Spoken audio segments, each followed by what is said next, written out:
All right, let's talk about the Renaissance. We all think we know it, right? Michelangelo, Leonardo, just incredible, mind-blowing art. But what if that's not really the story? What if the real reasons it all happened have almost nothing to do with art at all? Yeah, you heard that right.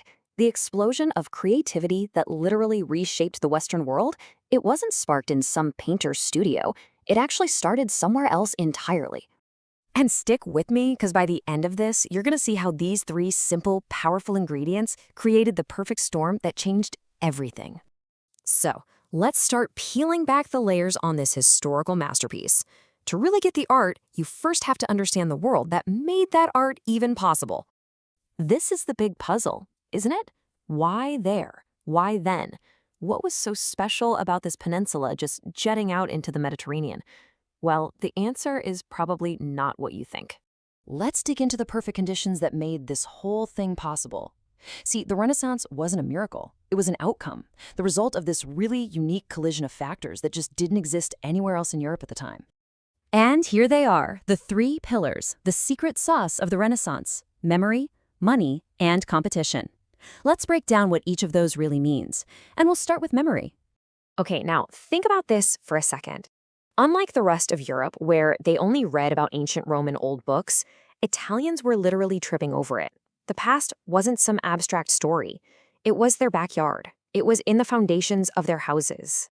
Just imagine being a builder back then. You're tearing down an old wall, and you find these incredible sculptures, these inscriptions that are way more sophisticated than anything you could ever make. That experience, it plants a seed, a really radical idea that maybe, just maybe, humanity had actually gone backward. That single thought, it lit the fuse. And this brings us to who controlled the money, which is absolutely crucial. See, in places like France or England, all the wealth served the king. But in Italy's city-states, you had these huge fortunes from banking and trade, and they were in private hands. And when money isn't serving a crown, it starts serving personal ambition. It becomes a tool to one-up the other guy. And this brings us to Florence. Now, Florence wasn't the biggest or even the strongest city, but it was the perfect pressure cooker. You had these brilliant bankers, constant political drama, and powerful families all desperately trying to outdo one another. It was the perfect environment for all these forces to just ignite. So, okay, the conditions are in place, the stage is set. Now let's see how specific people started using them, weaponizing them really, to grab power and change the world. Enter the Medici. Now, these guys were bankers, not kings. They had no official title, but they ran Florence. So how'd they do it? They figured out that patronage, paying for amazing art and architecture, it wasn't just charity. It was a super sophisticated way to buy influence, to buy respect, a type of power that a crown could never give you. Their strategy was so subtle, it was brilliant. You know, when a Medici paid for a public chapel, it wasn't just to honor God. It was a daily, silent reminder to every single person in the city of that family's wealth, their good taste, their civic virtue. That message just sinks in without a single word being spoken. And happening right alongside all this money and power was this total earthquake in thinking called humanism.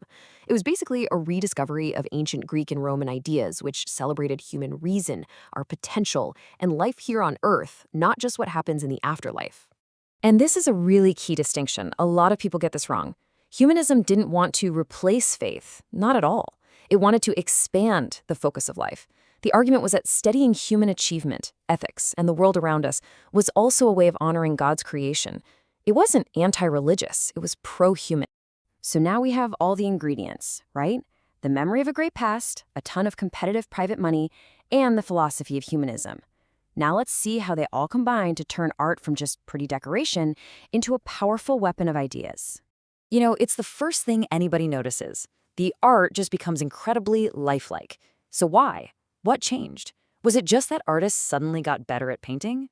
No, it was way bigger than that. Artists became intellectuals. They weren't just illustrating Bible stories anymore, they were investigating the world.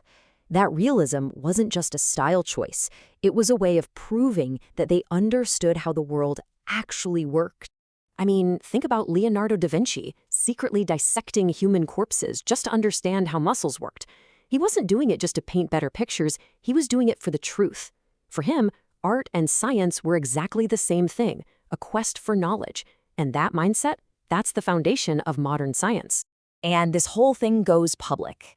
When the city of Florence put Michelangelo's David on display, it was a massive political statement. It was basically a piece of civic propaganda. It was screaming to all their rivals that this small republic had the courage and the strength of a giant. So eventually, those unique conditions in Italy, they started to fade. Foreign powers invaded, the money started to dry up. But here's the thing, you can't put an idea back in a box. And that's exactly what happened. The Italian city-states, they lost their independence. But their ideas, humanism, the fusion of art and science, the power of patronage, they escaped. They spread all across the continent, carried by artists and scholars, and they totally reshaped European culture forever. So in the end, thinking of it as a rebirth kind of misses the point. That implies Europe was dead, which it wasn't. This was something specific to Italy. It was this powerful act of cultural memory. It was a place looking at its own magnificent ruins and deciding not just to copy them, but to do them one better. And there it is. That's the formula right there. It wasn't some mysterious wave of genius that just appeared out of nowhere. It was the collision of real, tangible forces in a place where what you could do mattered a hell of a lot more than who your father was. It was a revolution sparked not by artists, but by the world that demanded their genius.